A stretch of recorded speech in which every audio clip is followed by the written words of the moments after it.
बिस्मिल्लाहिर्रहमानिर्रहीम। अस्सलाम वालेकुम। बहुत ही मज़ेदार से बाजार जैसे पकोड़े बनाऊंगी। अक्सर हम बाजार से ही खाते हैं ना, तो बहुत मज़ा आता है। जब घर में बनाते हैं तो वैसा मज़ा ही नहीं आता।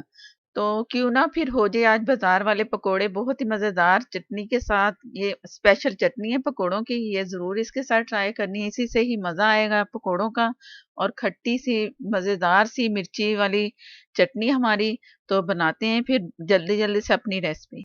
प्याज के पकोड़े बनाने के लिए मैंने 2 कप बेसन लिया है। इसे 2 से 3 घंटे भिगो के रखा है, थोड़ा सा पानी डाल के। इस तरह रखने से पकोड़े बहुत अच्छे क्रिस्पी और फूले फूले से बनते हैं। तो ये इस तरह जरूर करना है, पहले से बेसन भिगो के रखना है। और इसकी रनिंग मैं दिखाऊंगी कि ये कितना पतला होना चाहिए और कितना गाढ़ा। तो जो मसाले इसमें मैं शामिल कर रही हूँ, मैं वो दिखाती हूँ कि इसमें मैं क्या क्या शामिल कर रही हूँ। ये 2 प्याज लिए मैंने, बड़े साइज में स्लाइस में कटे हुए, और हाथों से अलग अलग इसे मैंने कर लिए पकौड़ों के लिए। ये इस तरह करके सब अलग अलग प्याज कर लिए। इस तरह करना जरूरी है, इससे पकौड़े बहुत अच्छे से बनेंगे और प्याज भी अलग अलग हिस्सों में खाने में मिलेगी। नहीं तो एकदम गुच्छा सा बना हो ना तो वो सही नहीं। तो इस तरह अलग अलग से कर लें तो सही है। धनिया और पुदीना 4-4 टेबल स्पून है। आप अपनी मर्जी से भी इसमें शामिल कर सकते हैं। और ये मसाले हैं जो इसमें जाएंगे। पिसी लाल मिर्च 1 टीस्पून, आप अपनी मर्जी से भी शामिल करो। हल्दी 1/4 टीस, अजवाइन हाफ टीस, कॉर्नफ्लोर 2 टीस्पून, कुटी लाल मिर्च 1 टीस्पून फुल भर के, हसबे जायका भी हो सकती है, अनारदाना 1 टीस्पून फुल भर के, और कुटा हुआ धनिया कुंडी में कुटा हुआ, ये भी सही रहता है 1 टेबल स्पून। और ये मेथी है 1 टीस्पून। ये है इसके मसाले जो इसमें जाएंगे प्याज के पकौड़ों में।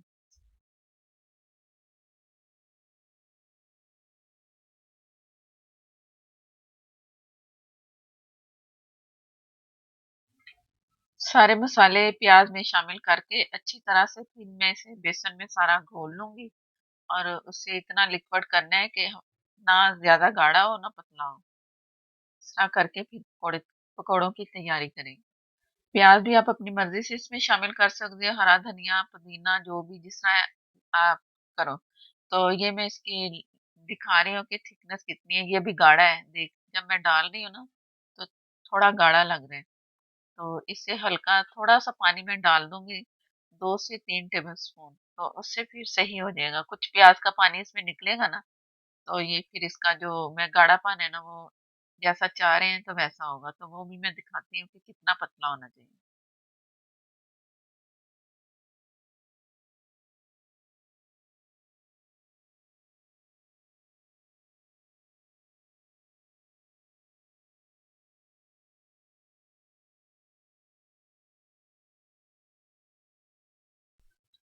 ये कुछ मैं हाथों से मिक्स कर रही हूँ, कुछ चम्मच से किया, तो एक जैसा इसे करके तो गरम कढ़ाई ऑयल मैंने गरम कर लिया कढ़ाई में।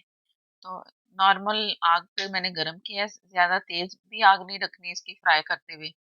हल्की आग पे फ्राई करेंगे तो ये बहुत क्रिस्पी और मजेदार से पकौड़े हमारे बाजार जैसे तैयार होंगे, जैसा कि बाजार में हमें मिलते हैं। तो तैयारी करते हैं फिर पकौड़ों की। ये इतना गाढ़ा होना चाहिए जिस तरह ये मैं दिखा रही हूँ ना, हाथों से मिक्स करके। तो इतना इसमें गाढ़ापन होना चाहिए। तो अब बारी आ गई पकोड़े बनाने की।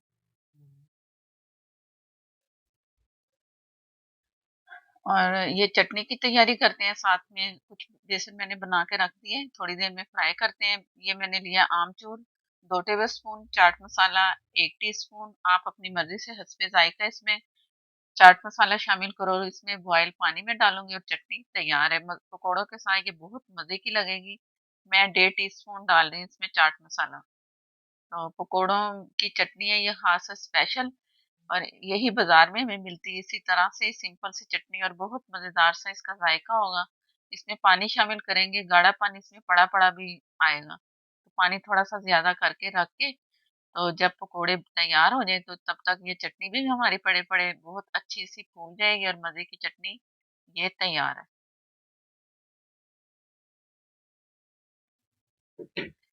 अब पकोड़े मैंने ऑयल इतना ज्यादा गर्म नहीं किया, बस नॉर्मल आग पे हल्का सा गर्म किया है कि डालते ही ना हल्का हल्का सा पकोड़े फ्राई हो। एकदम तेज आग में नहीं करना ये। नहीं तो पकोड़े तो बन जाएंगे लेकिन अंदर से क्रिस्पी, बाहर से क्रिस्पी नहीं होंगे, बस नरम से बनेंगे तो वो मजे के नहीं लगते। इस तरह हल्की आंच पे फ्राई करोगे, इस तरह जैसे बाजार वाले ये इस तरह डालते हैं, पूरे हाथ में यूं करके और फैला फैला के डालते जाते हैं। जितना बेसन, इसमें जितना ऑयल है ना उसी हिसाब से पकोड़े इसमें बनाते हुए डालने हैं। ज्यादा ओवर करेंगे तो पकोड़े भी इससे भी टूट फूट जाते हैं, तो इतना डालें कि बस आराम से फ्राई हो जाए। और ये हल्की आग पे मैं इसे फ्राई करके तो दूसरी साइड बदलूंगी और आस्ते आस्ते से चम्मच चलाते जाऊंगी ताकि सारे तरफ कलर अच्छा सा आए।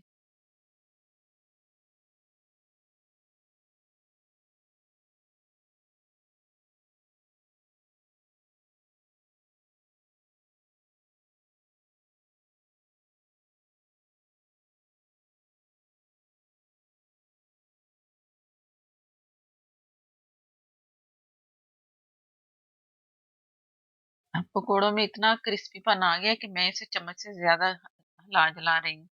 शुरू में नहीं इतना करना, लेकिन जब ये कलर थोड़ा सा नजर आए ना तो फिर इसकी साइडें बड़े कर सकते हो कि इसे चला सकते हैं चम्मच को।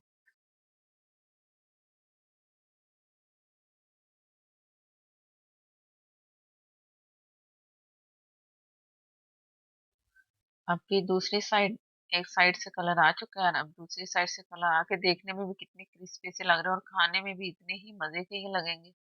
बहुत ही मजेदार से पकोड़े बनते हैं ये, बिल्कुल बाजार वाले लुक में। तो घर में बारिशों का मौसम है, जरूर ट्राई करना है मजेदार से पकोड़े। और ये एक दूसरी साइड से जैसे कलर आएगा ना तो चम्मच से जरा चला के चम्मच को तो एक जैसा कलर लाने के लिए ना चम्मच चलाना है बस। और इस तरह जैसे ही नजर आए कि ये कलर बहुत अच्छा सा आ चुका है, गोल्डन सा, तो पकौड़े निकाल के ऑयल से तो छलनी में रख दें और मजे से ये चटनी जो मजेदार सी बनाए इसके साथ खाएं। बहुत ही मजा आएगा इस चटनी के साथ पकौड़ों का।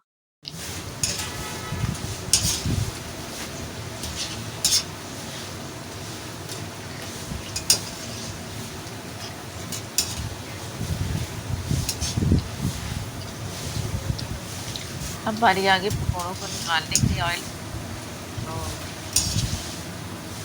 पकौड़े हमारे तैयार है मजेदार से।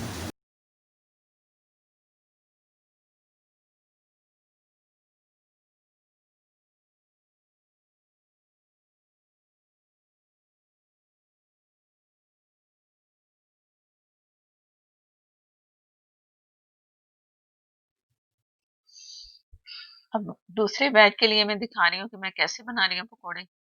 ये मैंने हाथ में लिए ज्यादा सारा बेसन, और ये अंगूठे से जैसे नजर आ रहा है ना, इस तरह मैं नीचे से उतारती जा रही हूँ बेसन को हाथ से। इस तरह से ये सही रहेंगे, नहीं तो अगर गोल गोल बन गए ना तो उसमें क्रिस्पी पानी आएगा और प्याज जुड़े जुड़े से होंगे। तो इस तरीके से दूसरा बैच जैसे मैंने पहले बनाया उसी तरह आप बना रही हूँ। और ये भी उसी तरह मैंने फ्राई करने और इसे निकाल के तो चटनी के साथ में इसे डिश आउट करती हूँ।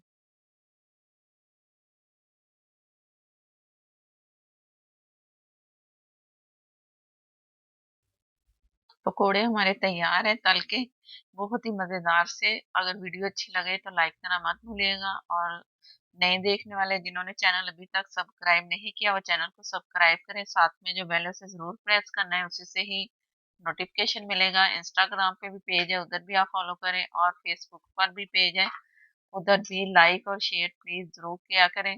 और मुझे दें इजाजत, अल्लाह हाफिज।